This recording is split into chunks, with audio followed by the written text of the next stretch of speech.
वीरेंद्र शाह, जो कि Federation of Retail Trades Welfare Association के प्रेसिडेंट तथा आईएसी के कार्यकर्ता है, उन्होंने एक प्रेस कॉन्फ्रेंस द्वारा इंडिया अगेंस्ट करप्शन के मुख्य सदस्य मयंक गांधी पर इल्जाम लगाया। वीरेंद्र शाह के अनुसार मयंक गांधी एक फ्रॉड है। मयंक गांधी ने एक जमीन खरीदी और उसके 120 करोड़ की स्टैंप ड्यूटी नहीं भरी है। इतना ही नहीं, बल्कि मयंक गांधी ने इंडिया अगेंस्ट करप्शन के नाम पर काफी पैसों का भ्रष्टाचार किया है। I am a president of Federation of Retail Traders Welfare Association and also a staunch supporter of Anna Hazare. You must have seen me in lots of Anna Hazare's movement since last almost 3 years, from the day of Azad Maidan to the other parts of Mumbai. Let me be clear here. मैं यहाँ पे एक चीज clear करना चाहता हूँ कि मैं कोई किसी के बिहाफ में ये प्रेस कॉन्फ्रेंस नहीं कर रहा हूँ, नहीं अन्ना हजारे की ओर से या नहीं कोई इंडिया अगेंस्ट करप्शन की ओर से। मैं इंडिया अगेंस्ट करप्शन का मेंबर या वॉलंटियर भी नहीं हूँ। मैं सिर्फ अन्ना हजारे जी का सपोर्टर हूँ और मेरे काफी ट्रेडर्स भाई लोग हजारों की संख्या में अन्ना हजारे जी को सपोर्ट करने आजाद मैदान और कई जगह पे गए थे। और आज की जो प्रेस कॉन्फ्रेंस हमने बुलाई है उसका एक ही है, हम ये अरविंद केजरीवाल के ऊपर कोई हमारा एलिगेशन नहीं है, उनके ऊपर कोई करप्शन का चार्ज नहीं है।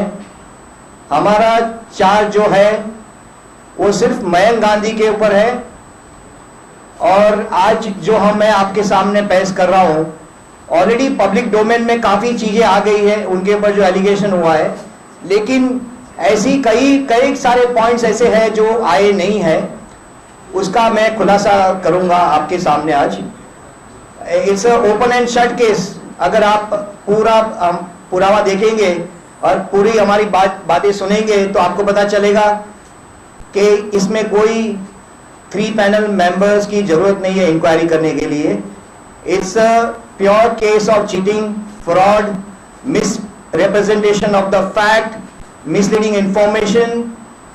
These are the charges and सबसे बड़ा जो चार्ज है, ये जो एग्रीमेंट उन्होंने बनाया था यूनिटी के साथ और उनकी जो फैमिली डेवलपर्स कंपनी है उसके साथ, वो एग्रीमेंट गवर्नमेंट में उन्होंने दिया। ये आरटीआई से हमने इंफॉर्मेशन निकाली है। वो एग्रीमेंट के जरिए अगर आप एग्रीमेंट देते हैं तो एग्रीमेंट उनका जो है उसमें 10 करोड़ रुपया उन्होंने यूनिटी से लिया है और 2 करोड़ लेके और 40 करोड़ रुपया लेने वाले थे। लेकिन अगर आप एग्रीमेंट की दृष्टि जाएंगे, कोई भी चीज डेवलप करने जाएंगे, एग्रीमेंट बनाएंगे, तो उसके ऊपर जो चार्जेस स्टैंप ड्यूटी भरनी पड़ती है वो अभी हमारे को 1 घंटे पहले स्टैंप ड्यूटी रजिस्ट्रार से पता चला, उनके ऑफिस से 120 करोड़ रुपए का स्टैंप ड्यूटी लगता है जो उनकी फैमिली डेवलपर्स कंपनी ने गवर्नमेंट को दी नहीं है। वो सबसे बड़ा खुलासा मैं आपके सामने कर रहा हूं। वो 120 करोड़ रुपया उन्होंने गवर्नमेंट को स्टैंप ड्यूटी के जरिए देना चाहिए था, वो नहीं दिया है। तो ये एक बात है। दूसरी में बात रीमेकिंग ऑफ फेडरेशन, जो संस्था एनजीओ के नाम से एक उन्होंने शुरुआत की थी, ललित गांधी उनके जो अंकल है उसके साथ। जब ही वो दोनों मिले तभी उन्होंने सोचा कि लोकमत ग्रुप जो ललित गांधी जी का था, तो ललित गांधी जी ने बोला मयंक जी को, शायद ये स्टोरी मैं आपको सामने रख रहा हूं क्योंकि ये पूरा जो मामला 2007 से लेके 2010 या 2011 जब ही मयंक भाई ने जब ही रेजिग्नेशन दिया तब तक की बात मैं बहुत संक्षिप्त में in a very brief I am going to put in front of you. When he started this company, NGO especially, this was the idea of Lalit Gandhi and executed by Mayank Bhai Gandhi.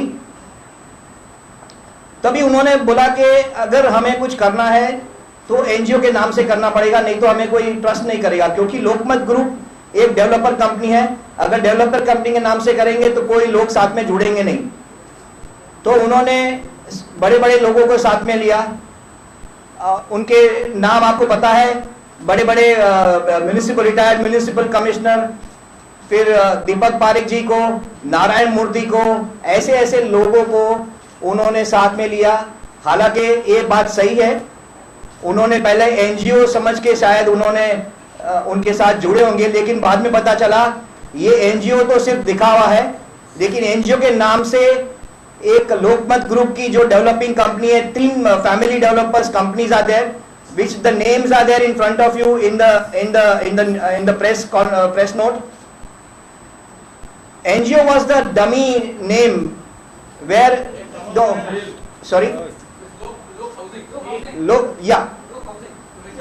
Lok Housing, and there are 3 more companies which they have actually वो लोग ने 3 दूसरी कंपनियां बनाई थी। ये जो remaking of federation of remaking Mumbai remaking था, उसमें तो सिर्फ लोगों को जोड़ने के लिए ऑडियो वीडियो एक स्लाइड प्रोजेक्शन हुआ था, लंच एंड डिनर्स हुए थे 5 स्टार होटल में, लोगों को लुभाने के लिए काफी सारी ऐसी योजनाएं की गई थी।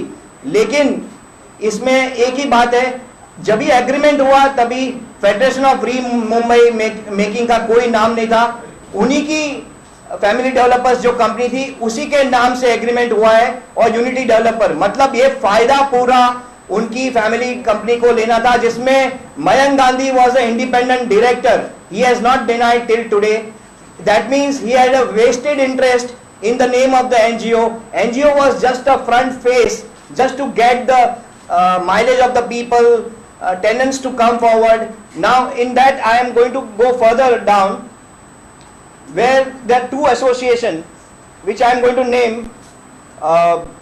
One was a local tenants, traders, shopkeepers association, which is a forum for protection of trade and residents of C ward, which had 33 associations. One of the association was our Federation of Retail Traders Association. We had objected that in the C ward, because a lot of shopkeepers had come to me, a lot of traders had come to me, and they had said कि भाई ये जो NGO है वो हमारे को पूरी तरह डिटेल्स नहीं देता। उसके बाद हमने RTI में इंफॉर्मेशन रखी है, RTI की सारे डॉक्यूमेंट्स मेरे पास है।